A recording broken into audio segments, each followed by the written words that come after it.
Estamos vendo a história da igreja e hoje nós vamos passar para a nossa segunda parte, a Alta Idade Média. Aqui tem um detalhe, tá, gente? No Brasil é chamado Alta Idade Média porque os historiadores no Brasil seguem a escola francesa.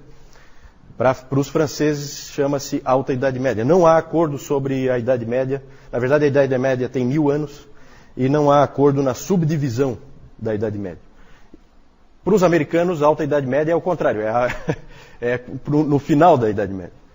Né? Para nós, por causa dos historiadores franceses, a Alta Idade Média vai de 476. O que aconteceu em 476, que nós vimos, que é importantíssimo? Queda do Império Romano. Falta um pedacinho. Do Ocidente, isso mesmo. Queda do Império Romano do Ocidente, certo? Ali é o fim da Idade Antiga, início da Idade Média, na história, mesmo na história secular. A Alta Idade Média nós vamos passar muito rapidamente. Nós vamos falar então de mais 500 anos de uma maneira muito rápida, porque não tem muito detalhe para a gente entrar. Aqui a gente vai passar bem mais rápido do que nos primeiros 500 anos. Depois, no terceiro grupo de 500 anos, nós vamos com um pouquinho mais de atenção. E nos últimos, aí a gente tem que ser bem mais detalhista, né? Hoje é o nosso quarto encontro, né? Hoje nós chegamos à metade, certo? Então vamos ver se a gente consegue manter o nosso ritmo. Pouca coisa aí, ó. Primeiro nós vamos dar um passar de olhos por todos os 500 anos, o que aconteceu. É esse primeiro item, Alta Idade Média, mais 500 anos. Depois vamos falar da expansão da igreja cristã. Depois conhecimento e teologia, vamos ver em que pé que está a teologia nesse período. E por último temos que falar da ortodoxia oriental, a igreja ortodoxa oriental. Certo? Vamos começar então falando da Alta Idade Média mais 500 anos. Vamos nos posicionar historicamente. No domingo anterior, no nosso último encontro, nós terminamos vendo um monte de figuras sobre os bárbaros invadindo o Império Romano. Cada vez um novo grupo de bárbaros invadindo, e eles vão aos poucos minando o Império Romano do Ocidente, e ele então desaparece. Acaba caindo a própria cidade de Roma, e aí o Império Romano do Ocidente desaparece. Resta o Império Romano do Oriente, também chamado Império Bizantino. Exatamente.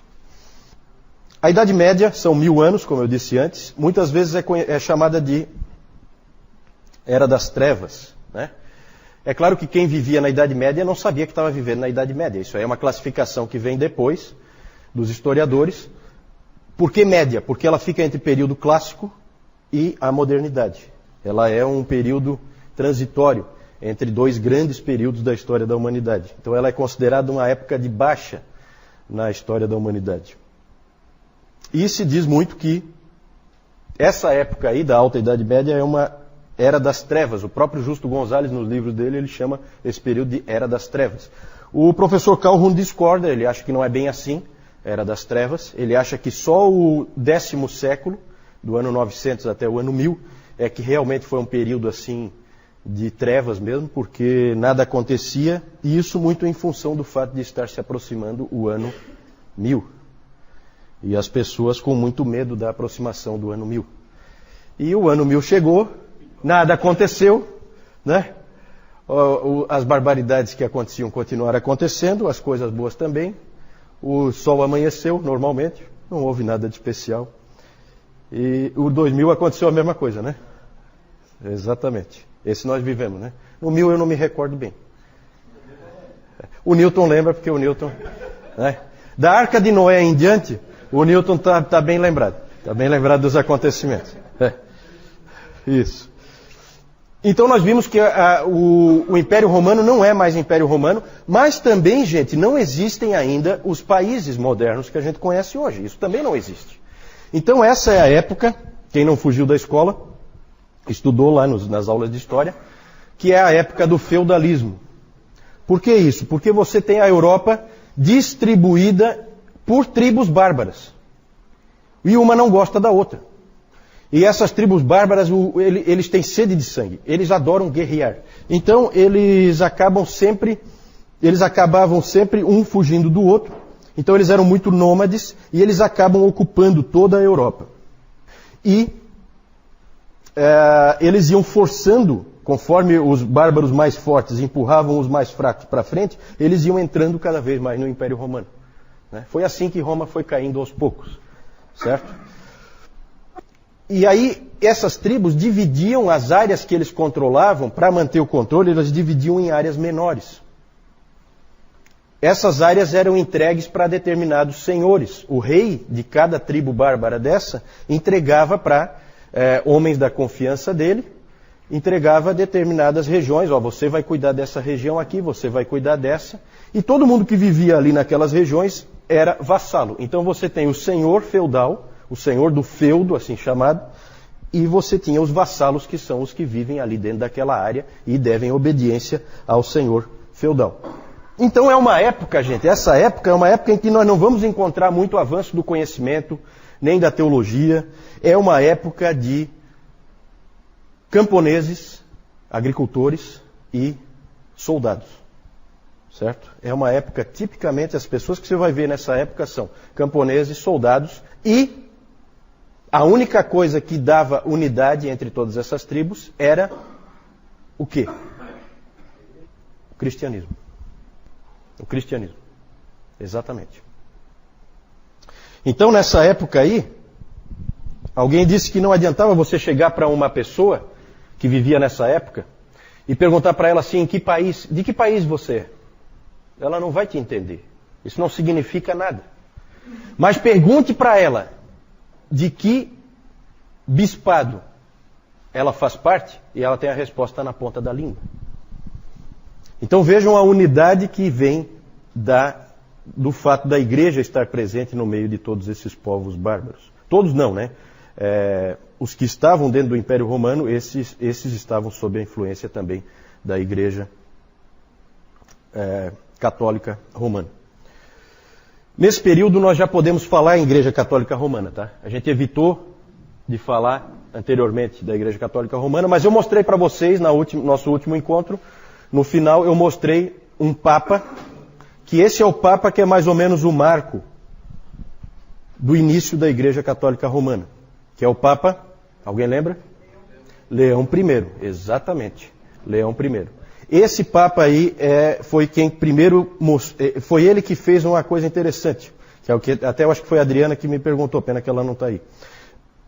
Foi esse Papa que que teve a ideia de pegar Mateus 16, versículos 18 e 19. Alguém abre para mim aí, por favor? Vamos colocar uma voz bonita aqui para falar. Também. A tua com certeza não. Falei voz bonita. Né? Mateus 16.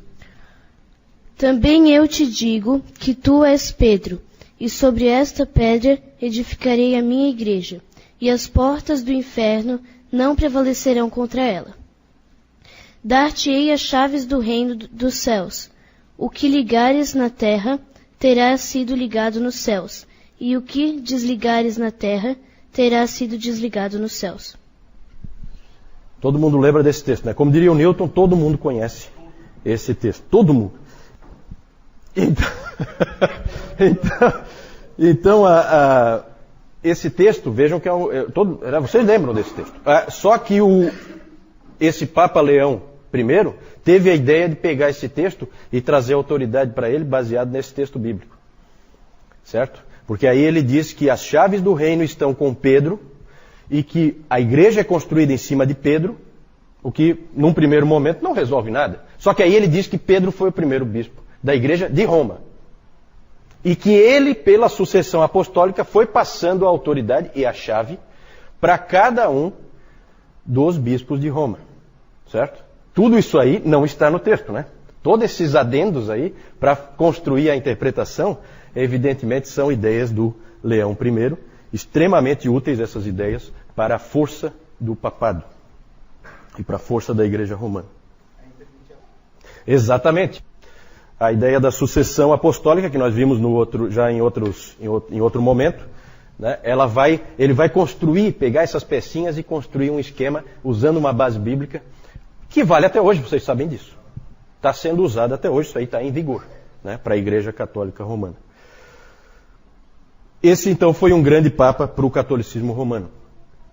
O outro grande papa do catolicismo romano nesse período foi Gregório o Grande. Esse aí é o papa missionário. Foi ele que, depois de Paulo, nós podemos dizer que ele é o primeiro grande estrategista missionário. Ele realmente traçou nos mapas onde ele queria mandar missionários, quem ele queria conquistar. A expansão da igreja cristã que vem depois se deve muito a esse homem aí, Gregório o Grande. Gregório I. Depois nós vamos falar um pouquinho mais dele. Foi ele que mandou Agostinho de Cantuária para a Inglaterra. Nós vamos falar também de Agostinho de Cantuária. Não confunda com o outro Agostinho, Agostinho de Hipona, certo? É só o mesmo nome, mas não é a mesma pessoa. Aqui é em outro período. Nesse período, Roma era um grande centro do cristianismo. Qual era o outro grande centro? Constantinopla. Constantinopla é o outro grande centro do cristianismo. No Oriente, aí nós estávamos falando da Igreja Oriental, vamos falar um pouquinho da Igreja Oriental. Na Igreja Oriental, a ênfase não é tanto no poder dos papas, mas muito mais no poder dos imperadores. Lembrem-se que lá ainda existe o Império Bizantino, o Império Romano do Oriente. E o imperador tem uma influência muito grande sobre a Igreja. E um desses grandes imperadores desse período foi um imperador do VI século, que foi o Justiniano. Justiniano foi um dos grandes imperadores do Império Bizantino. Sempre que se fala do Império Bizantino, esse é o imperador que é lembrado, Justiniano. Esse Justiniano expandiu de novo o Império Romano do Oriente, né, algumas bordas ele conseguiu levar mais para frente, em batalhas, e ele construiu grandes edifícios, ele criou muitas leis, ele é considerado um imperador legislador, e ele construiu a famosa Basílica depois o João vai mostrar, a famosa Basílica Hagia Sophia, Santa Sofia, que existe até hoje lá em Istambul, mas que hoje tinha virado uma mesquita e depois virou um museu. Hoje é um museu, né? Até onde eu sei. Essa igreja foi consagrada no ano 537 e era a maior igreja do mundo na época, certo? Inclusive se diz que Justiniano, isso é interessante, quando Justiniano entrou, quando ela ficou pronta e ele entrou então, e viu tudo pronto dentro, como ela estava, aí ele exclamou: ó Salomão, eu te superei. O cara não é fraco. Esses 500 anos, gente, foi uma época de expansão da igreja, expansão geográfica. Nós vamos ver daqui a pouco. Um dos nossos itens é sobre a expansão do cristianismo. E, nesse período, 2 nomes não podem faltar no estudo da história da igreja e no próprio estudo da história secular, nesse período do ano 500 ao ano 1000. O primeiro nome fundamental é o nome de Carlos Magno. Já ouviram falar, né? Carlos Magno. Carlos Magno foi o primeiro grande líder político da Nova Europa. Ele foi coroado no dia de Natal do ano 800. Ano 800, que século é? Isso é pegadinha, né? 7? Tem certeza? 8? Século? 8. 8, né? É o último ano do século 8, concorda? Todo mundo concorda? Então tá bom. Ele foi coroado imperador. Vejam que interessante. Volta de novo a figura do imperador. Ele foi coroado pelo Papa. Olha como é que é a relação. Isso aí é importante, tá?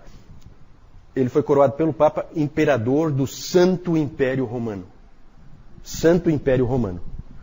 Então é comum quando a gente lê a história da igreja e a gente lê Calvino, Lutero, e a gente encontra a figura do imperador. Fica estranho porque o imperador, como imperador, se não tem mais imperador? Tem, porque o Papa, junto com o Carlos Magno, bolaram essa ideia de voltar a ter um Império Romano. E o que se diz sobre o Santo Império Romano é que ele não é nem santo, porque várias barbaridades foram cometidas em nome dele, nem romano, porque a sede dele não é em Roma, né? E ele não é composto por romanos, ele é composto por germânicos, os reis são germânicos, né? E nem império, né? Porque não é tão grande assim para ser um império. Na verdade, um pouquinho de maldade nessa frase aí de alguns historiadores, porque dá para dizer sim que foi um império, pegava uma área bastante grande, o João vai mostrar depois, pegava uma parte da França, uma parte da Alemanha, todo o norte da Itália ali, Então era relativamente grande o Império Carolíngio. O Império Carolíngio é uma referência a Carlos Magno. Enquanto no norte nós tínhamos a expansão da igreja, ao sul surgiu o grande inimigo do cristianismo. O grande inimigo nesses 500 anos, o grande inimigo nos 500 anos seguintes, e o grande inimigo nos 500 seguintes, e provavelmente o maior inimigo nos 500 seguintes também. Chama-se Islã. Surgiu no século VII. Né? Toma cuidado porque muita gente diz que essas religiões antigas, judaísmo, cristianismo e o islamismo, todas surgiram na mesma época. De jeito nenhum, né, gente? De jeito nenhum. O judaísmo é muito mais antigo que o cristianismo, e o cristianismo é muito mais antigo do que o Islã. Certo? Não dá nem para comparar. Nós não vamos entrar em detalhes sobre o islamismo, na verdade o nosso foco é a história da igreja, mas vocês sabem que o islamismo é fundado por um sujeito chamado Maomé, e esse Maomé morreu em 632, e nos 100 anos depois da morte dele, o islamismo cresceu assustadoramente. O João vai mostrar depois o mapa também. É assustador o cristianismo, o islamismo, o que cresceu em apenas 100 anos. Ele tomou todo o norte da África, todos aqueles grandes centros do cristianismo que nós vimos foram tomados pelos muçulmanos, Cartago, a própria Alexandria, certo? Por isso que Alexandria já não dá mais para dizer que era um grande centro do cristianismo, porque já estava sufocada ali a igreja pela presença dos muçulmanos. Eles daí foram tomando tudo, aí eles foram pelo norte da África, ali para a Ásia tomaram tudo. Tudo começou na Arábia Saudita, tá? Foram tomando todo o norte da África. Isso, foram invadindo e tomando. Não, é militar o negócio. É militar. O próprio Maomé, ele foi expulso de Meca, ficou em Medina. Quando ele voltou de Medina para Meca, ele voltou pela força, certo? E aí a Arábia Saudita ali é o início, é o berço, né, do islamismo. E eles avançaram, os muçulmanos avançaram pelo norte da África, que é onde nos interessa mais, e aí eles atravessaram lá na ponta, depois ali no mapa vocês vão ver, lá na pontinha do norte da África, próximo da Península Ibérica, você tem o Estreito de Gibraltar, que é bem próximo ali. Por ali eles entraram na Europa. E aí tomaram a Espanha inteira. E começaram a avançar pela Europa. Na verdade, o cristianismo não morreu, não foi sufocado, não foi destruído, por causa dos francos. Depois vamos falar dos francos. Os francos são muito importantes para a sobrevivência do cristianismo. Eles venceram os muçulmanos na Batalha de Tours, que foi aniversário essa semana, no dia 10 de outubro de 732. Eles venceram, o Carlos Martel, né? O Carlos Martel venceu com as suas tropas o avanço dos muçulmanos e conseguiu segurá-los na Espanha, eles não foram mais para frente. E do outro lado, em 718, as tropas do imperador conseguiram também conter o avanço dos muçulmanos, eles não conseguiram tomar Constantinopla. Constantinopla, como nós vimos na outra vez, é estratégica, e eles conseguiram manter Constantinopla de pé. Então, nas duas pontas da Europa, houve proteção, houve segurança e o cristianismo ficou na providência de Deus protegido. Senão ele teria sido varrido do mapa. E só existiria islamismo. Na Ásia. Falamos, de vez em quando a gente fala um pouquinho da igreja na Ásia e na África. Por que a gente não fala aqui vocês aqui da frente, por que a gente não fala da igreja na América? Nunca falei da igreja na América. Porque ela foi descoberta bem isso. A América ainda nem foi descoberta. Tá certo. Depois nós vamos falar da igreja na América. Ainda não, né? A igreja na Ásia. Na Pérsia, a igreja continua, a igreja nestoriana, certo? Lembrem-se sempre, na Pérsia a igreja é nestoriana. A igreja nestoriana sobreviveu ao domínio muçulmano, porque ali na Pérsia foi tudo tomado pelos muçulmanos. E ela inclusive conseguiu se expandir. Missionários persas chegaram, no ano 635, chegaram à capital da China. A capital da China, nesse período, a China era dominada pela dinastia Tang. Eles conseguiram chegar até lá, na China. A capital da China naquela época? Era Chang'an, acho, alguma coisa assim. Não tenho bem certeza. Na Índia, a igreja permaneceu viva. Na China, então, eles chegaram até a China. Na Índia, a igreja permaneceu viva, mas no meio de um monte de hinduístas, budistas. Então, igreja fraca, pequena, com dificuldade de sobreviver, perseguida. Né? Então, sempre foi assim. A igreja de Mar Thoma, né? Tem uma igreja lá. Mar Thoma, referência a Tomé. Certo? Lembre-se sempre, a igreja da Índia é uma igreja diferente, separada, fundada lá por Tomé. E na África, norte da África, já falei, os muçulmanos tomaram conta de tudo. A igreja conseguiu sobreviver no Egito, a igreja copta. Né? Então, em Alexandria permanece ainda a igreja, mas agora com bastante dificuldade por estar sufocada pelos muçulmanos. Na Núbia, atual Sudão, a igreja cresceu nesse período, mas praticamente desapareceu nos 500 anos seguintes. Na Etiópia é o único lugar em que a igreja permaneceu viva na África. E permanece viva até hoje. João. Então, como o Juliano estava falando, aqui nós temos o período do feudalismo, que ele era sempre composto por esses 3 grupos aqui. São os clérigos, os soldados e os camponeses, onde tinha a intervenção sempre da igreja ali. Aqui nós temos o Leão I, que ele era conhecido como o Grande, né? Grande, não porque ele disse, mas os historiadores acrescentavam, né? E ele foi papa, o papado dele começou em 440, terminou em 461. Depois nós temos aqui também o Papa Gregório I, que ele teve um papado também começou em 590 e terminou quando ele morreu em 604. E aqui nós temos aqui primeiro o imperador Justiniano, e aqui nós temos a igreja Hagia Sophia, que quer dizer Santa Sabedoria. Tá? Como a gente pode ver aqui, quando ela foi construída, ela tinha até uma cruzinha ali em cima que era uma igreja. Em 1453 ela passou a ser uma mesquita, tá? Onde os muçulmanos começaram a usá-la, e em 1935 daí ela passou a ser um museu. Aqui nós temos a coroação de Carlos Magno, ele foi coroado como o primeiro imperador romano, do Santo Império Romano. E nós temos aqui também Carlos Magno e o líder dos saxões. E aqui agora nós temos o Império Carolíngio, que o Juliano acabou de falar, tá? Que foi o Império de Carlos Magno. Essa parte azul aqui foi a parte que ele herdou quando o pai dele faleceu. O nome do pai dele era Pepino. E ele tinha outro irmão, que o irmão faleceu logo em seguida, então ele herdou toda essa parte aqui. Aqui nessa parte laranja aqui, foi onde ele foi conquistando.